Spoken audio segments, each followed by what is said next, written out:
why he was down on his luck. I mean, because they talked about. I meant to mute that. Sorry. Sorry. Don't make that the cold opening. Soundstripe.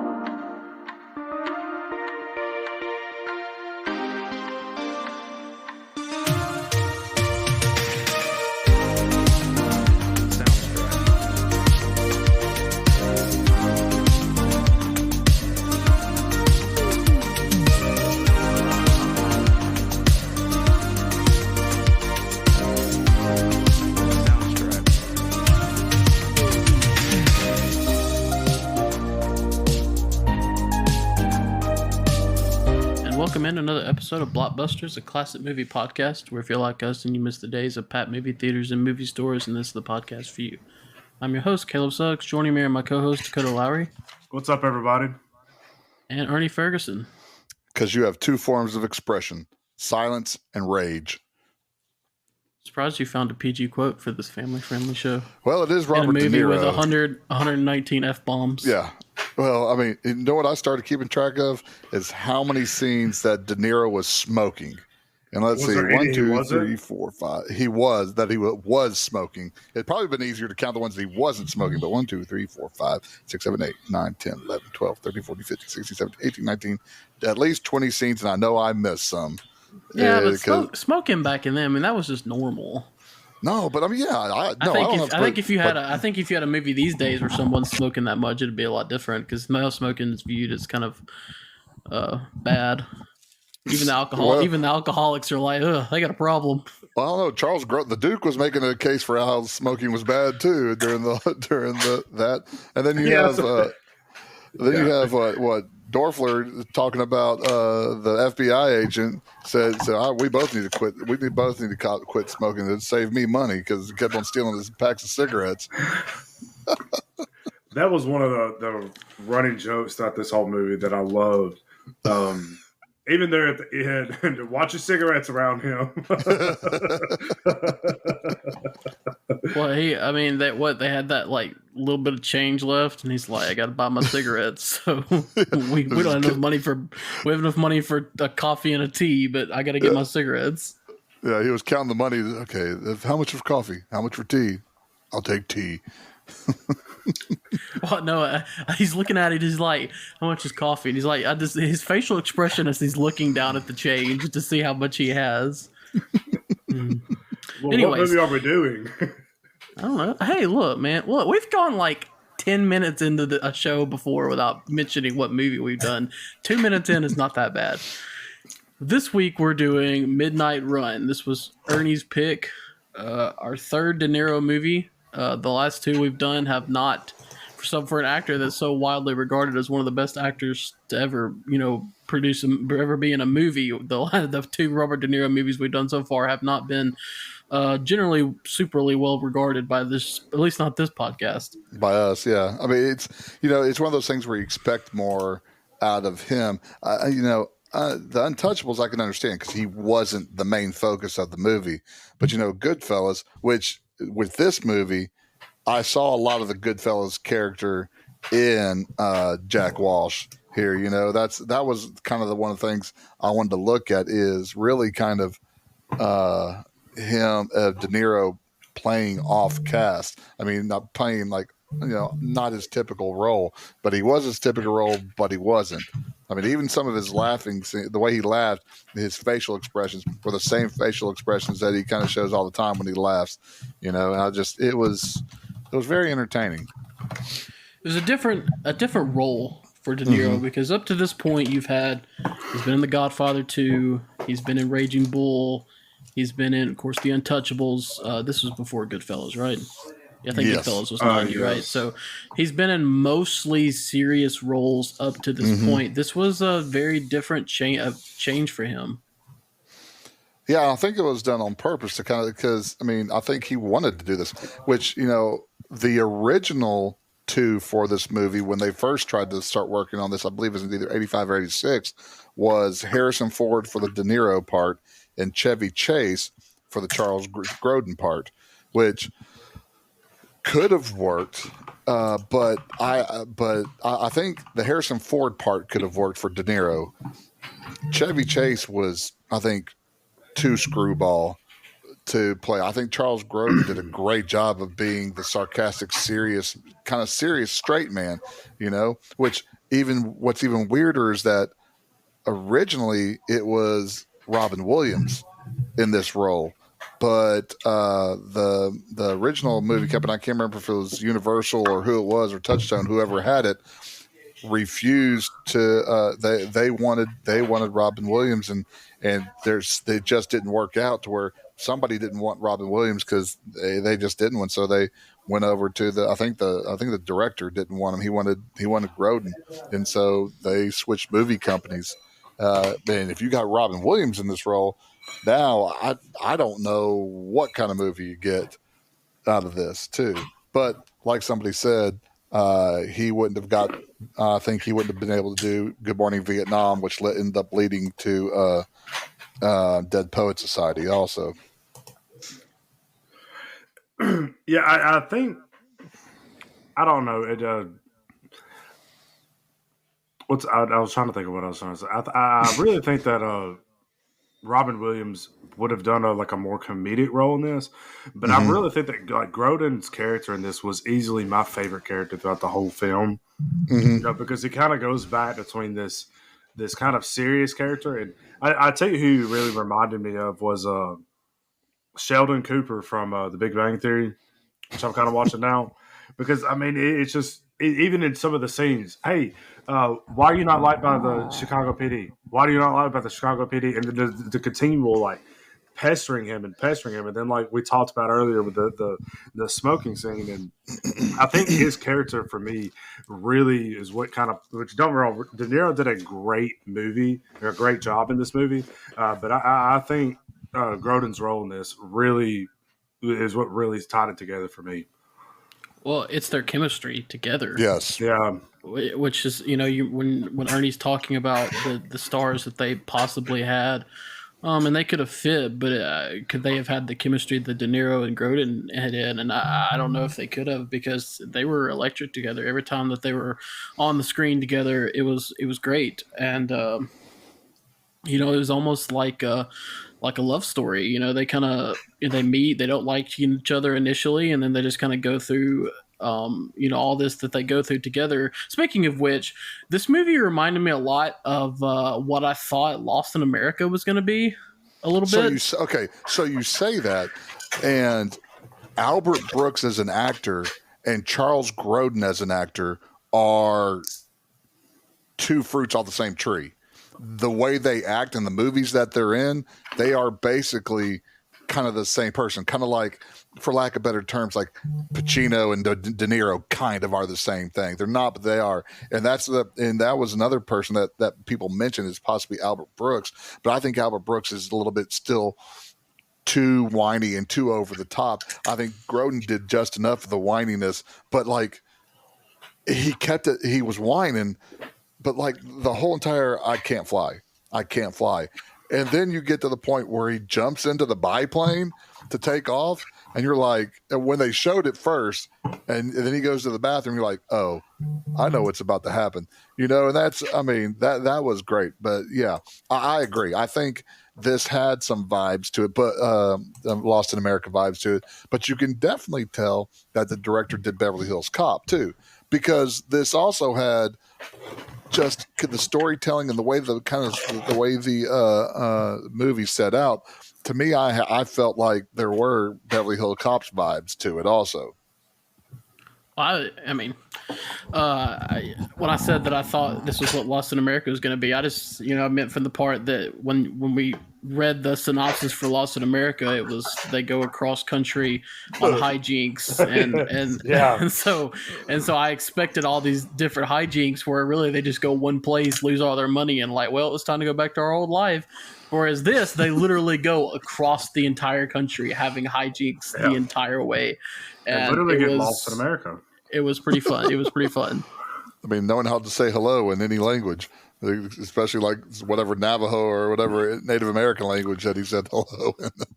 So before we go further into this, though, here's my question, and this is mainly a question for Ernie because unfortunately Dakota's a little sentimentally challenged when it comes to pre-2000s movies, which is why we're doing this podcast.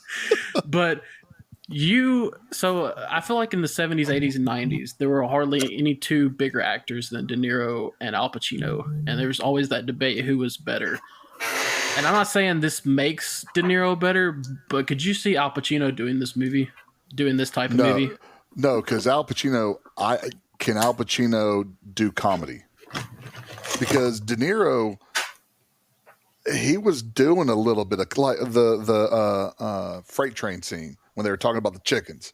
I mean, when he said, I got like my eyes on two of those chickens, or whatever.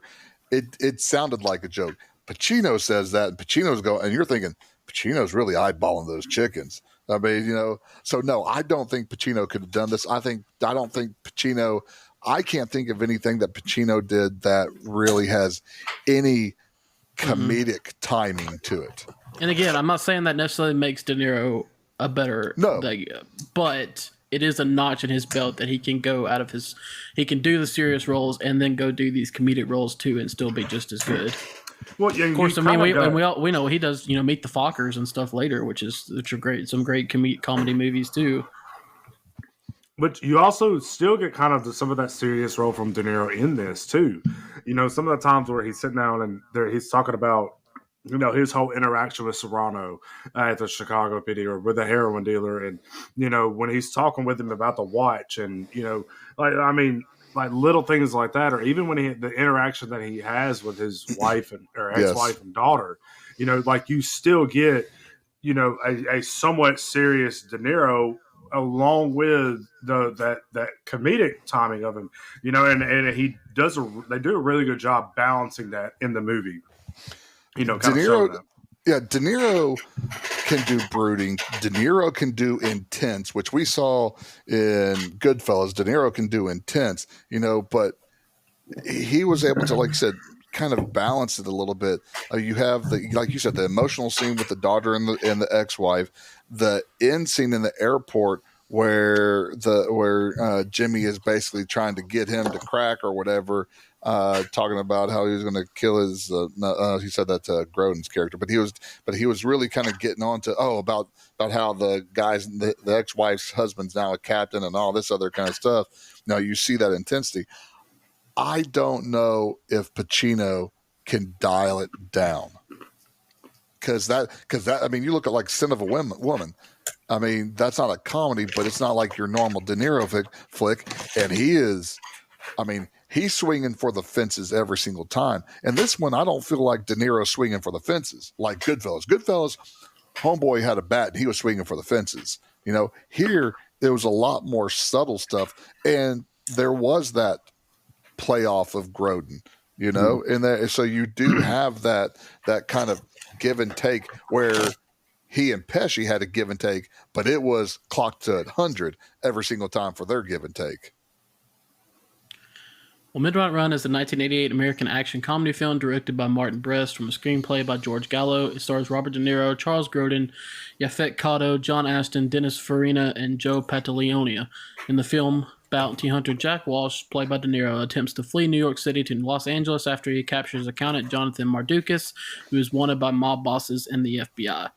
Midnight Run was theatrically released in the United States on July 20th, 1988 by Universal Pictures. It grossed $81.6 million worldwide on a budget of $30 million and received positive reviews from critics with praise for its humor and the performances and chemistry between De Niro and Grodin. It was nominated for Best Motion Picture, Musical or Comedy, and Best Actor at the 46th Golden Globe Awards. Midnight Run inspired the Midnight Run action-packed television standalone sequels, which did not feature De Niro or Grodin. So you can see, though, as I was watching this, you can see where a lot of TV shows, movies take from De Niro's character I can see where it kind of inspired just that down and out. You know, he was a good cop, but he wouldn't turn bad. So he's kind of down on his luck. His ex-wife has left him. You know, he hasn't seen his daughter in 9 years, and he's just trying to get by. That down on the luck cop type, you know, renegade type character. I can see where this might have inspired that character that we get a lot in plenty of stuff ever since. Yeah, that's what I like too, that they held on to why he was down on his luck. I mean, you know, because they talked about. I meant to mute that. Sorry. Sorry. Don't make that the cold opening. Yeah. Oh, I was already typing the time in my thing, so I can go back and look. Hey, people, we're opening up with somebody going "cack" really loud. It's a literal cold opening. It has a cold. Get it? But shut up. Shut up. But I like that they hid the reason that we found out that he used to be a cop, and so you think, okay, he's done something wrong, he's dirty, something to that effect, and you know, and they really kind of hold that in, and like Grodin kept on saying, what happened in Chicago? What happened with the Chicago police? What happened with the Chicago police? Over and over and over again. So we held that because we weren't sure about that, and that's one thing I liked about the storyline, is that they held on to that till towards the end. They didn't really talk a lot about Mardukas or, you know, Grodin's character. I mean, yeah, he stole the $15 million, gave it to charity, and then he knows something that could take down Serrano, and that's really the only kind of backstory about his character you get, isn't it? Well, they said, I think from what he said is that he was an accountant and he was doing work for them, and he didn't know it was a mobster until too late, and then that's when he started to funnel the money and save the information on the discs. That's right. But it's still, you don't get that kind of elaborate backstory like you did with De Niro's character, which I do wish that it was a little bit more. His backstory was fleshed out just a hair more. But I like how you also have the bumbling crooks with moron 1 and moron 2, you know, and then you have the bumbling FBI agents, the running joke of Special Agent Alonzo Mosley showing up all across America, and then also, you know, the side guys like Joey Pendelano, you know, with all of a sudden coming up with a goatee and a ponytail. I was like, dude, all right, there you go, Joey Pants. And I can't think of all the movies I've seen him in, but I mean, he's literally like the same character as the character he is in Bad Boys, except I guess this one he's not a cop, but it's basically still the same character. Does he play a different character? Too. I mean, yeah, but it's great. That's the thing about it. Oh yeah, it's great. He's making money. Being the same guy in all these different movies. The difference between Goonies, though, is he doesn't drop as many F-bombs as he does in this and Bad Boys. Well, that's true. Well, again, it's a De Niro movie, so it's almost like, okay, we have to have somebody check how many F-words we drop in there. What was that, like the one, of course, they had a lot of phone calls between him and De Niro, but I think it was the one at the end where they were just dropping F-bombs left and right. I'm like, all right, we're going for the record here. I don't know, what was the other movie you picked that had a ton of cussing in it? Was it? It was that Goodfellas. Goodfellas. No, it wasn't. It was early on. It was Usual Suspects. Usual Suspect. That one. Oh man, the interrogation scene. I mean, the lineup or whatever. I would like to 132 times. And okay, so Usual Suspects had more because this one had 119. Yeah, but none of them compared to Goodfellas though. Goodfellas had it a lot more. See, I've done flushed Goodfellas out of my mind. I mean, I was very disappointed. I mean, it's just. Goodfellas had 300, and Joe Pesci. I definitely have flushed it out of my mind then because I don't remember that at all. Oh yeah, this Joe count Pesci made it a record holder for the most uses of the word in a film. At that time, De Niro and Joe Pesci. There you go. I mean, yeah, Joe Pesci. Joe Pesci, the original script only called for around 70 uses, and he took that to a max. He's made a career off of dropping the F-bomb. Challenge accepted. He really did. Well, you can't show this on network TV because you can't bleep it out enough to understand what's going on. Well, bounty hunter Jack Walsh is enlisted by bail bondsman Eddie Moscone to find accountant Jonathan Mardukas and bring him to Los Angeles. Mardukas had embezzled $15 million from Chicago mob boss Jimmy Serrano before jumping on the $450,000 bail that Moscone had posted for him. Moscone, I think it's Moscone, right? I think I'm mispronouncing that. Moscone demands that Walsh bring Mardukas back within 5 days. Walsh asks for a $100,000 fee, despite Moscone's assurance that the job is easy, a midnight run as he calls it. Walsh is approached by FBI Special Agent Alonzo Mosley, who needs Mardukas to be a witness against Serrano. Mosley orders Walsh to stay away from Mardukas. So the movie actually opens up with him doing his bounty hunting, which is pretty cool because it's pretty funny. Just like he drops the keys and then the shotgun goes, and I like this because it's kind of like it's another long musical opening with the credits going, but at least we're getting some action here, so it doesn't seem as long compared to some of the other movies we've done. Yeah. I like the introduction of the other bounty hunter also too. Again, played by another Beverly Hills Cop, John Ashton guy. Dorfler, I think is what his last name Dorfler. is. I like how they, because that again, that's something that plays throughout the whole entire movie. Those two guys, kind of working against each other, and also Joey Pants is using them against each other to low bid each other too. So again, I like how that how they started that off. I mean, I can tell you what, I don't know how many people were knocked out with guns, with fists, and with car doors in this movie, but I mean, it was just one shots and people were knocked out throughout the whole entire movie. Yeah, the way this movie opened up, I definitely thought it was going to be like them two racing to get to him throughout the whole movie, which I didn't read the description before I had watched the movie, but I definitely thought it was going to be those two bounty hunters trying to get to him at the same time. Yeah, and I thought there was going to be a lot more trade-off between the two, where Marvin would pick him up and then Walsh would pick him up, and then I thought there was going to be a little bit more of that, but. Which I like the way that they did it, but the way the movie opened up, I thought it was just going to be like a rivalry between them. I brought up the music. I feel like we probably skipped over this, which is kind of funny because it's our thing to always highlight this. But the soundtrack for this movie is pretty good. I enjoyed it a lot.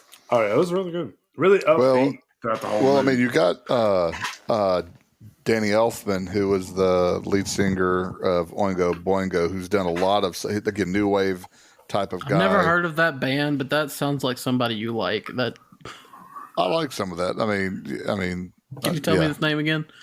His name is Danny Oingo Elfman. No. The band name. Oingo Boingo. It's a Dead Man's Party. Dead Man's Party is one of the famous songs. Again, if you've seen like Nightmare Before Christmas. That type of stuff. Edward Scissorhands. So again, Batman. He did the music for the Batman also. So he did a lot. Beetlejuice. He's done Batman, a lot. Sleepy Hollow, Alice in Wonderland. So again, you have a new wave artist. I mean, he's not John Williams, but he's done a considerable amount of music for movies. He's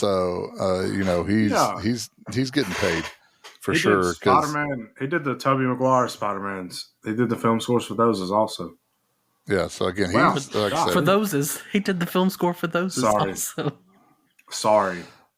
But yeah, I liked how you had like the different type of like guitar riffs here and there, which is very late 80s anyways type of thing as it went on. So again, I really liked, the music was pretty good with this, I thought also.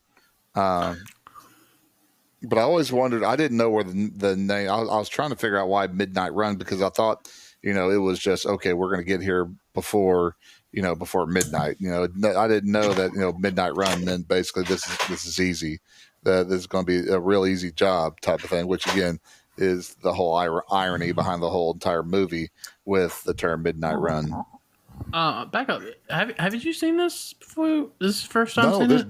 This is the first time all three of us. We've all seen this. Yeah, okay. That's what I thought. That's what I thought last week, but then I couldn't remember. So I just this is one of those ones where I just like I've heard about it, and I was like, okay, let's go. Oh, just like Dakota with Lost in America. Well, anyways, Walsh not only ignores Mosley's order, but he also pockets Mosley's ID, which he uses to impersonate an FBI agent during his journey. Serrano's henchmen offer Walsh $1 million to give Mardukas to them, but Walsh declines. Walsh captures Mardukas in New York City and calls Moscone from the airport, unaware that Moscone's line is being tapped by the FBI and that his assistant Jerry is secretly tipping off Serrano's men. Mardukas tells Walsh that he has a fear of flying. Walsh does not believe Mardukas until they get on the plane, and Mardukas fakes a panic attack, forcing them to travel by other means. When they fail to show up in Los Angeles on time, Moscone sends bounty hunter Marvin Dorfler, a rival of Walsh's, to find them. I very much enjoyed the whole him pocketing his ID. Because it's, I was afraid he at first I was like, okay, he got it. He might do it like one time, but the fact that it was a running joke throughout the entire movie, and like that one time where he was like, his real name is actually Mosley when they said Jack Walsh, and he said, I'm Mosley. And he just taped the picture. He just took a headshot out and taped the picture over it. with the little kid on the plane watching him. The little kid, and he showed the little kid, and the little kid said, "Not bad." I was like, then there was the one time where he said his name first, then he showed it. So he was like, so he goes to say, "I'm Jack Walsh," and then the lady was like, "That's not the name that's on the badge." and the greatest part about it was Grodin in the background. He was just looking at her. He's just shaking his head like, "Oh, this guy's screwing this up." He knew from the beginning he was screwing it up, And even that one bar where they go and check the $20 bills, with the litmus configuration. Charles Grodin uses the Duke uses the ID and tends to be Mosley. And the thing that I liked is that he didn't even open the badge up. Like, show his name. He just showed the shield and it was like, "Hey, I'm an FBI agent." One time he did open the badge up though is when he gets into Mardukas' home and he's in the bathtub. When they open the door, he's like, "You're under arrest." He's in the bathtub. No, Walsh opens it up every time, but Mardukas in the bar, he never did open it up.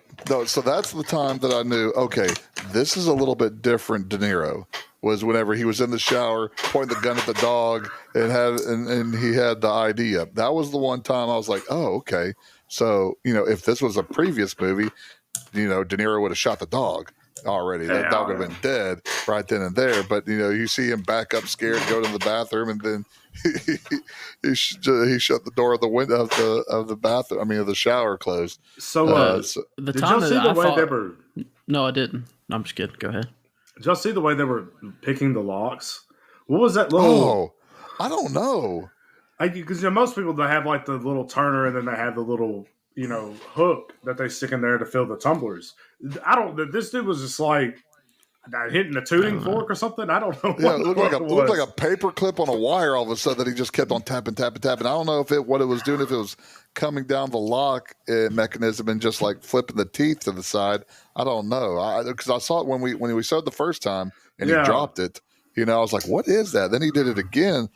Still, like, it's one of those things where I like, well, that's kind of cool because that doesn't look like every other person breaking into. It looks like you had to do that extra step to break in, which makes it look like more realistic to me than somebody putting two metal toothpicks in there and like, "Oh, well, looky there, I did it real easily." They didn't do it with the bobby pin. Yeah, or a credit card. Yeah. But the moment I knew it was a different maybe just go back to what is when after he gets out of the car with Mosley, which I mean you can tell at this point it's more of a kind of a comedic role a little bit, but when he does that, he's like walking, he does that little quick turnaround. Do you know what I'm talking about? I don't know if you. Dang, it's hard. If I wish I could show it to you, but when he got out of the car, when he got out of the first car with Mosley, and he realizes he has his badge, or he shows that he has his badge, and he's like walking down the street, and he does that little turnaround, like quick turnaround with his fingers like that. Yeah. Him asking for the where they got the sunglasses wasn't the tip for you. That made me laugh. I don't know why, but when he's like, "Do y'all order? Are they government issued, or y'all go to the same store and buy them?" Yeah. Oh man. But the best part, so he gets Mardukas, and we start to see the relationship start to unfold a little bit on the car ride there. Mardukas' whole fear of flying thing when they get on that plane and he starts acting that way. Oh my goodness, that was so funny. He started with aviophobia, agoraphobia, and something other phobia, and then Claustrophobia, wasn't it? And De Niro, and De Niro said you're about to have fistophobia. He starts doing that little jerking, like he's like, Yeah. oh, I'm so glad that people could see what we're talking about, Caleb. Yeah, and that's one of those things where part of this movie, like I like everybody knew that he was going to be on that plane, and so they were waiting for him in L.A., which I thought the FBI is really late because everybody's already off the plane when they board the plane. But so that they did that with the train, they did that with the buses, they did that with the stolen cars, different parts. So all this, everybody knew where he was going to end up, and that's one of the funniest things that I like when they were in the middle of nowhere before they went to Amarillo, I think. And he was on the phone and told them that he was on the way to Anchorage, Alaska, or somewhere, Boise, Idaho, and all that other kind of stuff because they figured out that something was tapped. I like that how somehow they got out of it. Even though, sometimes I'm like, how did they do that? Now, that's what I liked about the movie too. Well, Dorfler finds the pair in Pittsburgh and attempts to take Mardukas from Walsh, but Walsh gets advance notice and leaves the train with Mardukas. Walsh attempts to purchase bus tickets with his credit card, but unexpectedly discovers that Dorfler has canceled it. Without funds, Walsh is forced to rely on other means to get across the country, including stealing cars, taking a bus in Fremont, Ohio, and hitchhiking from Amarillo, Texas. Ernie, you're going to have to tell us, I don't know if this is just movie or just the way it was in 1988. Could you just, call the credit card company and be like, where did I spend my card last? And can you just, why don't you just go ahead and cancel that? Well, I mean, he had the credit card number, so I guess, again, it wasn't as prevalent to think that somebody stole your numbers. So I don't know because, in 1989, I didn't have credit cards. So, I was still in high school. Yeah, but I think, isn't that still, I mean, not today, obviously, with online banking and stuff, but before online banking was a thing, that was a thing you could do is call the bank, see what your balance was, or call the credit card company. And I mean, I feel like that, I didn't really feel like that was that far-fetched because that's something I had seen. That's why we have security questions now, like who is your fifth grade teacher? And I didn't all think that it was stuff. super far-fetched. I was just curious. And Ernie being our resident old guy on the show, I thought he could shed some light on it. Well, I remember my parents doing that when I was a kid, though, like in the early 2000s. I still remember them doing that. I guess it would be easier to cancel a credit card over the phone than say, let's purchase something. Even though somehow he had all Walsh's numbers for the credit cards. So, that's bad on Walsh's part right there that he's got that. I think the other thing that got me was how quickly it got canceled because I think that's what kind of bothered me was nowadays you call a credit card company, you can have a card canceled in 30 seconds, but that seems like something that would take a day or two back then, wouldn't it? At this point in time, we're still talking about we're talking about credit cards that were swiped because they showed that the lady was swiping the card. So again, that means you're doing something electronically. So it's not like one of the old ones where you just lay it down and goes, I don't even know with the carbon copies that she did swipe it and she swiped it multiple times. So with that, you're thinking that maybe, and plus, what's his name? Dorfler did it at night, and this was at least in the afternoon. Whenever they were trying to buy that bus ticket. Yeah, so I guess it could have been the next day. Yeah. So, but so we have the stealing cars and different. I don't know if this was the bus part where they get off the bus. At first I was like, okay, they're not getting off the bus because the mob has that surrounded. They have 3 snipers, and I'm like, okay. They're not getting off. The thing is, it's going to be a joke. They're not going to get off the bus. And then when all the FBI, which, by the way, when the FBI shows up, they're going to bring 900 cars with them because every single time the FBI showed up, they had a bunch of cars with them. So when the FBI got up there, I was still like, okay, they're still not. I mean, because they'd be cooked if they were actually on that bus. Then they get off, and then I'm like, okay, they're good. Then the mob has the worst snipers. Because the snipers couldn't hit anything, but the FBI agents with handguns were able to hit him. And he had a scope and a rifle, and he couldn't hit the broadside of a barn with a 2x4.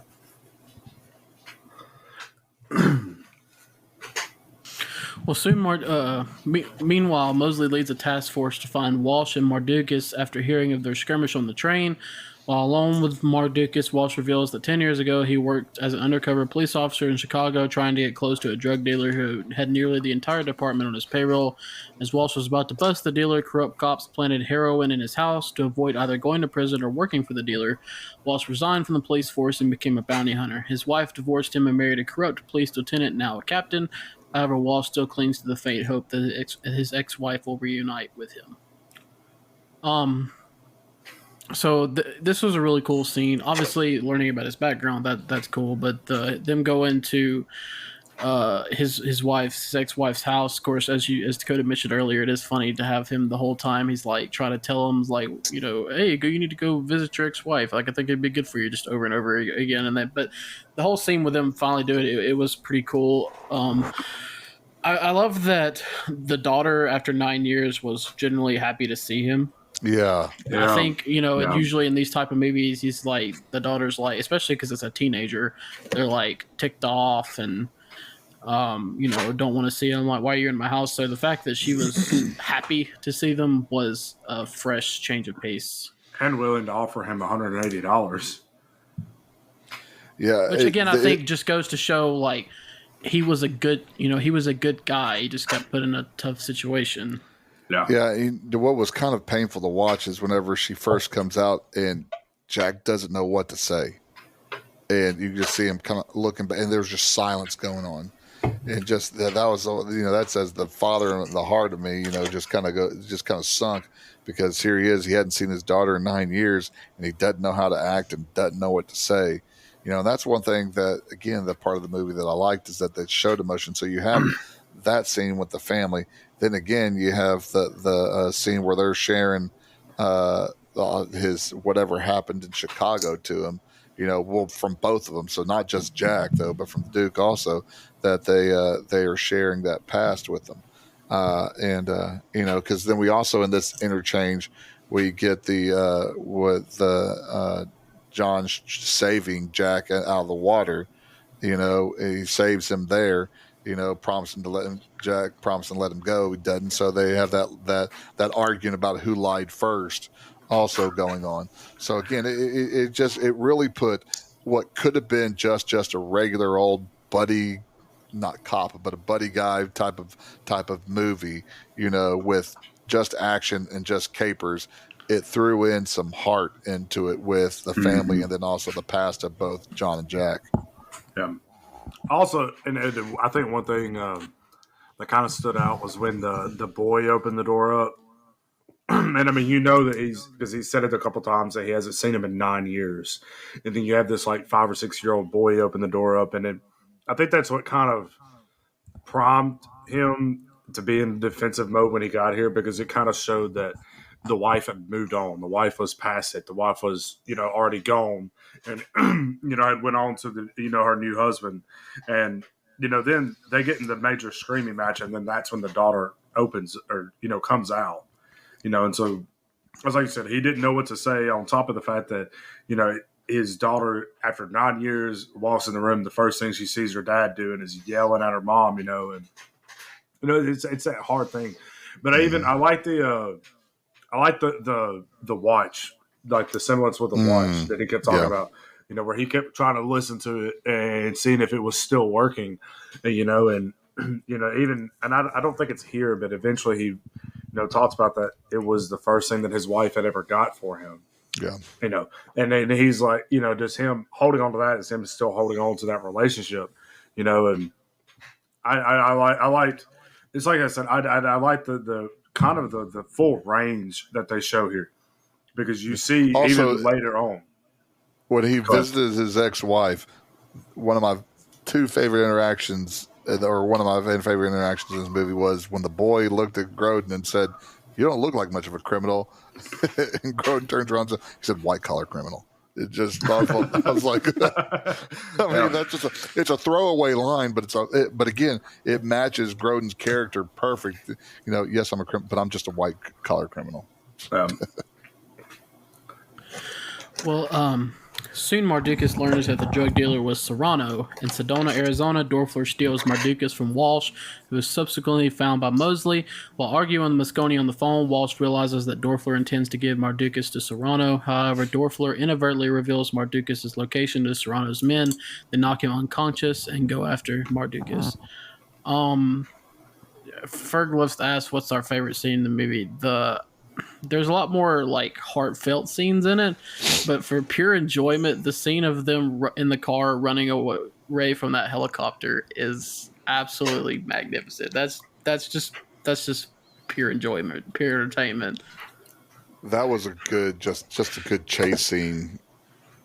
Period. I thought it was really entertaining the way that was done. Just getting caught from both ends. Then there he's going to put in reverse. Then no, he changes his mind. Then goes hopping in the dirt. And in true cop caper fashions, all the cop cars get wrecked, get turned over, get stuck, and you're just like, oh, that's why he stole the Bronco or whatever that was, Chevy Blazer or whatever that was. Well, so you go off. That's when De Niro was driving. I was talking more about when him, Dorfler, and Mardukas are in the car together after Dorfler had picked them up. Yeah. But he couldn't separate them because De Niro's or Walsh had handcuffed himself. Oh, that's right. So he had to take them both. So and they're getting chased by that helicopter, and he's like, "Give me a gun!" I'm like, "No." Was that when John was starting to annoy Duffler too, and just by his talking, just like he did Jack at the beginning? Whenever I can't remember which part it was, but he starts talking again. Yeah, I mean, what makes that scene is the whole interaction between the three as they're in the car being chased by this helicopter. That's what makes the scene. It's just because we get the great chemistry from De Niro and Grodin. I mean that we know that, but is John Astin? That's right. Yeah, John Astin. He was good in this too. Yes, so adding him into the mix just really made that scene a lot of fun for me. Oh yeah, the whole scene with them sitting there and then them both turning to him. Did they turn to him at the same time and tell him to shut up? There at the Probably. End. It was pretty funny the entire time. But did y'all notice whenever they did wreck the car on the trunk, the pattern of the bullet holes? No. It was one of those. It was like it was in a very odd like straight lines and patterns. It's kind of hard to describe it without having a picture of it here. It was just one of those weird things. You could just tell that it was a stunt car and not an actual, obviously gunning down from a helicopter.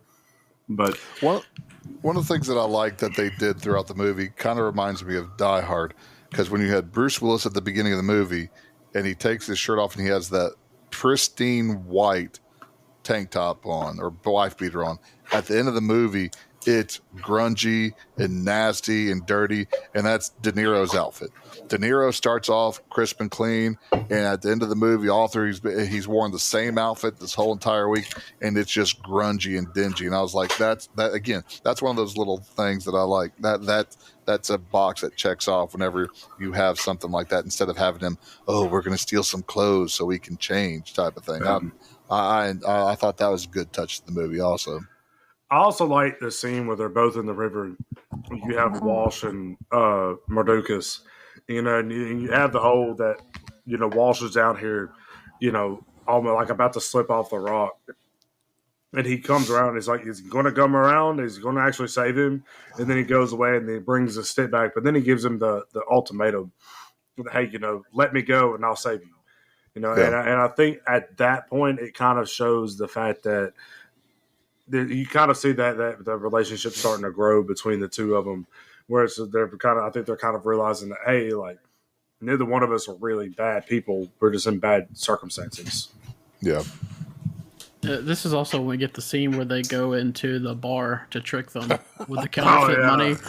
That's another great scene. There's a lot of just the whole scene is great, but my favorite part though is he's like talking about like this what do you call it? Suspect that they're chasing, Mm-hmm. and he's giving them details, and he's like, he's 6'5", and they're like, no, this dude was, or no, he's 6 foot, or this dude was 6'5". He has blonde hair. He has everything. Everything That's that he exactly what we're looking says for. is wrong with what they say, and he's like, that's exactly who we're looking for. Yep. That's another beauty point to this is you have Grodin playing the authority, and then and De Niro just being the lackey. You know, he just starts getting the eraser to the pencil and starts throwing the money. Then starts going, oh, this one's fake. Oh, no, oh yeah, this one's fake. You know, type of thing. And that worked out well too. Just the way they interact. Red. So. Well, you don't have red hair. He's like, well, it's like redwood. My last name's Wood, and they call me Redwood. And it's like, okay, that makes no sense. But Okay, again, that was a good name? scene together too. Bill. Thanks, But Bill. it's these scenes, and then the scenes with like the daughter and Dakota. You were talking about the train car scene, right? Yeah. It's the fact that you can bounce back from comedy to comedy action and in these really heartfelt scenes, that really is what can make a movie like this pretty special. And I really think that train car scene kind of shows how smart that Mardukas really is, because I mean he comes out with this absurd line about the chickens, you know, and then he's like, all right, so we've shared a pretty intimate conversation with each other, you know. Tell me about the watch. That line was apparently ad-libbed. Yeah, because earlier, from what I was listening to something, I don't know, this could be true or not. From what I've heard, they were both. I mean, De Niro and Grodin are both very those type of actors where they're in character on set all the time. So I guess De Niro was kind of hyped up, so they were trying to like kind of edge him down, and so he just threw that line in. Like it was just like an ad-lib line. That's why it seems so random, but it works so well.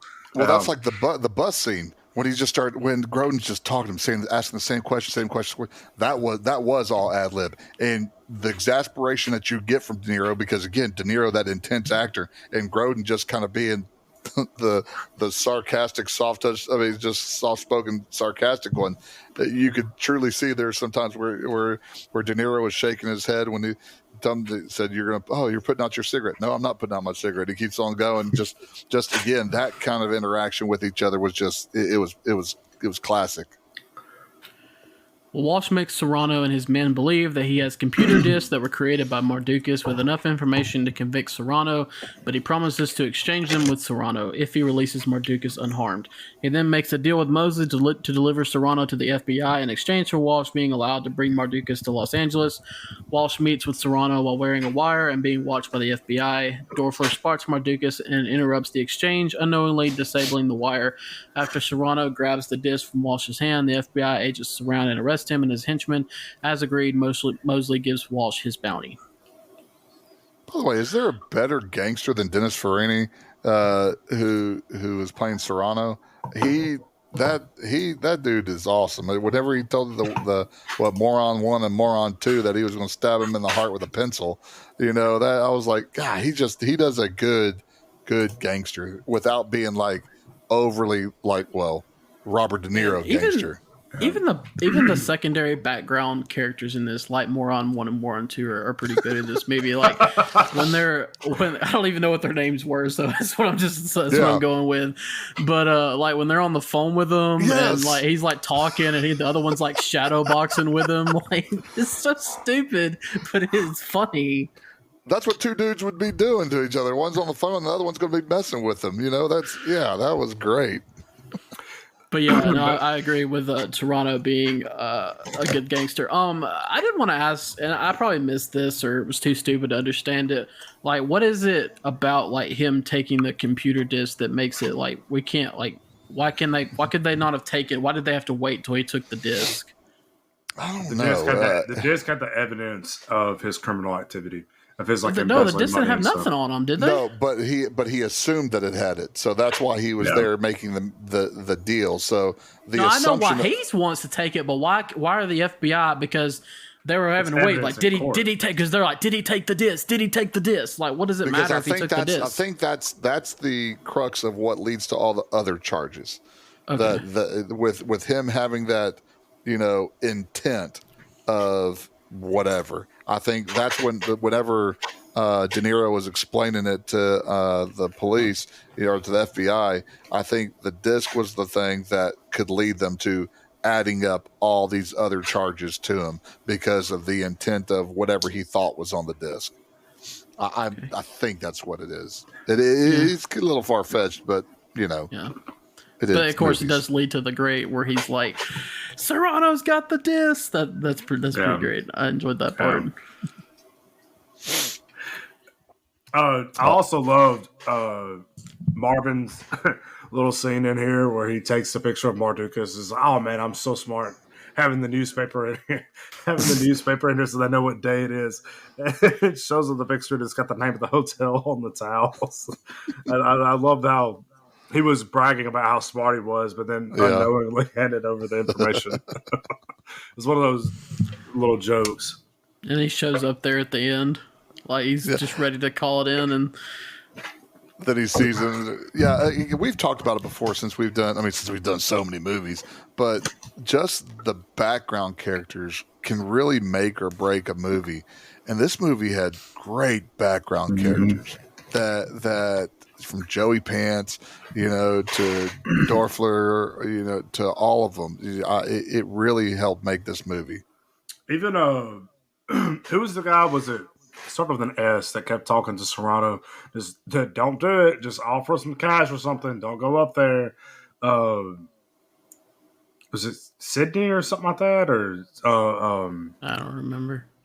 I remember. Anyways, I loved his character. That you have the old wise guy. Oh yeah, the guy that you kept on telling him to shut up. Yeah, the Philip Baker Hall's character. Yeah, up in the suite and stuff like that. He kept on telling him, "Oh, you don't. Your phone could be tapped. It could be wired. Don't say that. Don't. Shut up. I'm going to go do this anyways." Yeah. I love that they still had that character in there. That was the guy, the old wise guy who knows what's going on, but they don't want to listen to him. Well, when Walsh and Mardukas arrive in Los Angeles, Walsh realizes that he cannot bring himself to send Mardukas to prison, where he will certainly be killed by Serrano's incarcerated associates, and he lets him go. Before parting, Walsh gives a watch to Mardukas that his wife had given him before their marriage, symbolizing that he has finally let her go. In return, Mardukas gives Walsh $300,000 and a money belt that he had been wearing, and clarifies that it is not a payoff, it's a gift. You already let me go. Mardukas says goodbye and abruptly leaves. Walsh hails a taxi and asks the driver if he has change for a $1,000 bill, but the driver thinks that Walsh is joking and drives away. Walsh begins walking home. You bum. The whole change for the thing, that reminds me of like my grandmother who used to carry like nothing but $100 bills. I remember one time in high school, me and my friends were going to a football game that was on Thursday, and I stopped by. I was like, "Hey, do you have just like $10 so I can get into the game?" And she's like, "Here, just take this," and it's $100 bill. So I get to the game, I'm like having to buy all my friends tickets and buy some chicken sandwiches or stuff because I don't have enough change. Suggs be rolling. Let me slap this money out here. Oh goodness. But so I mean it was, I like the fact that they did end up finishing the run and going to Los Angeles instead of just him letting him go. Because he was like, it seemed in par with his character. He's like, I just wanted to, do it. I wanted to finish it. But there was also another way to just screw Eddie, because Eddie needed Duke back, and he's been screwing the Jack over, all this whole entire time, by sending out his business all the time, and all this kind of stuff. So it was really good. And then I really thought it was interesting. I didn't start thinking about this until Dakota started talking about the watch again. But the reason that his wife gave him that watch was because he was always 30 minutes late, and whenever then he gave up the watch to Grodin's character, when he walked out, he asked what time it was, and he said, 20-something minutes. I still would have made it. So again, you take that time to get out the airport, he would have been right on time. And I was like, oh, that's very that's so deep. And E. Ferg is not a deep person. So I was like, wow, that's kind of a deep thing. Yeah, I didn't catch that till you said that. Yeah, I didn't see that.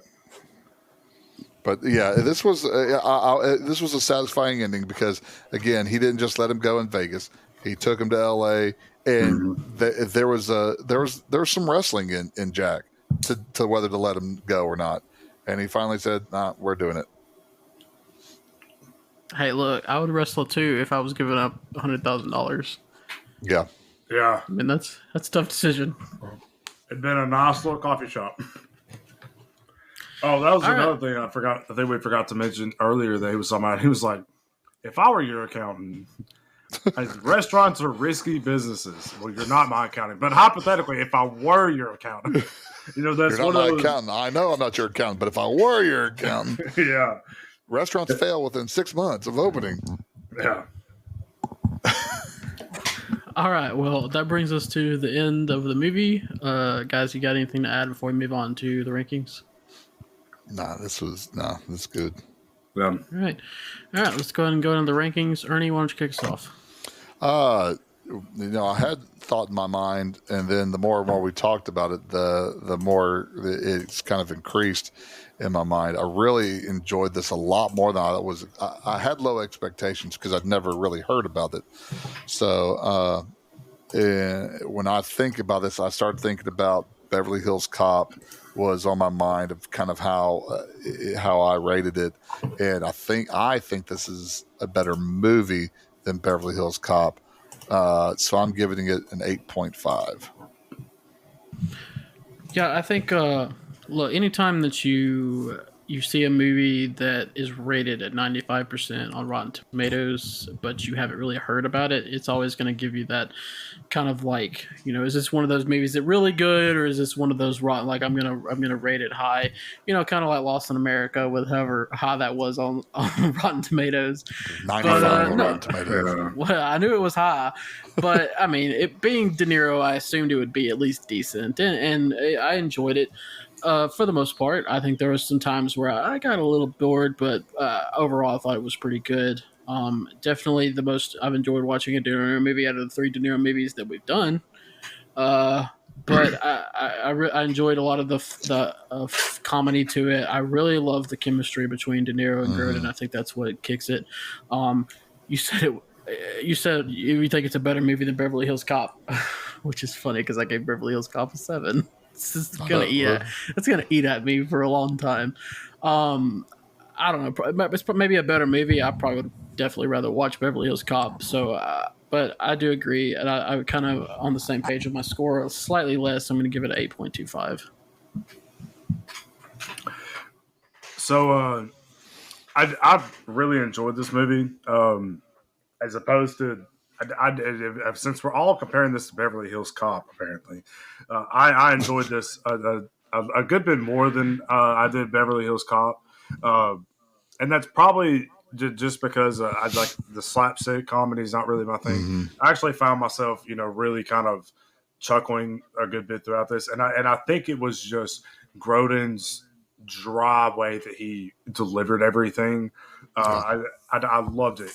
And I found myself really enjoying it. Like I said, I love the fact that you have and I know we've mentioned this, but just a full range of emotions it's not just comedy, nonstop from the beginning to the end.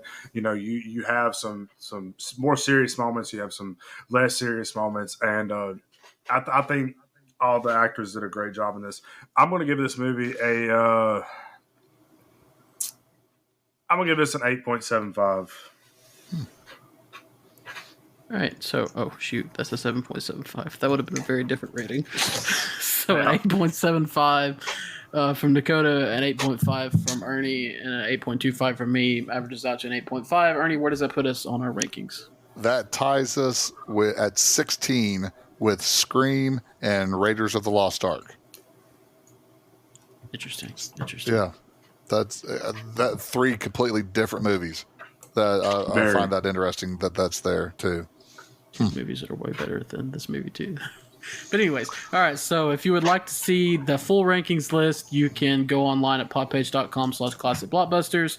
That's podpage.com/classicblockbusters. You can see our full rankings list on there, as well as all our episodes with cool little movie posters. You can see our personal scores, and I'm sure there's other stuff too. Ernie does that and since he's got all the free time in the world, he does a great job with it. You can find us on Facebook. Blockbusters, a classic movie podcast, and you can find us on Twitter /X at BlockbusterPod1. We are streaming every Thursday, new episode every Thursday on Apple Podcast and Spotify and YouTube. My pick, right? Yeah. Next? Yes. Okay. So gotta hope, the new Dakota just had a freak out moment. Can you imagine if it within like 5 seconds what we would come up with? He would probably pull out some Charlie Chaplin silent movie. Honestly, probably would have been like Friday the 13th, because when I go to movie ideas, it's the first movie on my list. So it probably would have been Friday the 13th. Well, it's interesting you say that, because since you mentioned that's a horror movie, that's where we're going next week, because much to Ernie's chagrin, the new I Know What You Did Last Summer comes out next week, so I want to do the original I Know What You Did Last Summer, which, by the way, have the same exact title. I hate when movies do that. Just because they're 25, 30 years apart doesn't mean you can name them the same thing, but I digress. So we will do that. I think that came out in 97, and we will force Ernie to watch another horror movie. Oh, boy. Let's see. Let's run away with the guy with the hook in his arm. Why? Because we ran him over. Woo! Yeah. You gonna ask old Terry Ferguson to watch you and hold your hand throughout it? No, because she won't watch it. So not worried about that. So this is streaming on a subscription that I do not have. Yeah, but it's on on Amazon Prime. You can do the channel for it for like 99 cents for like 2 months. So there you go. It's not like you just bought a house or anything like that. It's 99 cents. Hey, I don't think it's going to break the bank. 99 cents times 52 weeks. That adds up. Well, we don't do it every week. Most of the movies we pick every week are free. I know we don't do it every week because we look for that. Most of the time, all of us pick a movie that's free. Okay, you've converted us, Ernie. I know. Last time I did GoldenEye, but technically that was Dakota's fault. He picked that movie for me. Gosh, look at that. Well, he throws you under the bus in a heartbeat. It's true. It's true. I gave him. We did a little trade. I gave him 3 options, and that's the one he picked. So look, the other 2 options I gave him were free. This is just like Mardukas' you lied to me first, even though I lied to you first type of logic right here. I couldn't follow that I couldn't keep up with it. I quit trying to understand what he was saying about halfway through that argument. Technically, Jack lied first when he had the FBI badge in the very beginning when they first met. So, There you go, folks. There you go. And you know what? Nino Brown would have never let John out of New York. Just saying. You know what Nino Brown also wouldn't have done? Got caught. No, he wouldn't have escaped the killer in the horror movie we're going to watch next week. So be sure to tune in next week for that show. And as Ernie says, we will see you at the movies.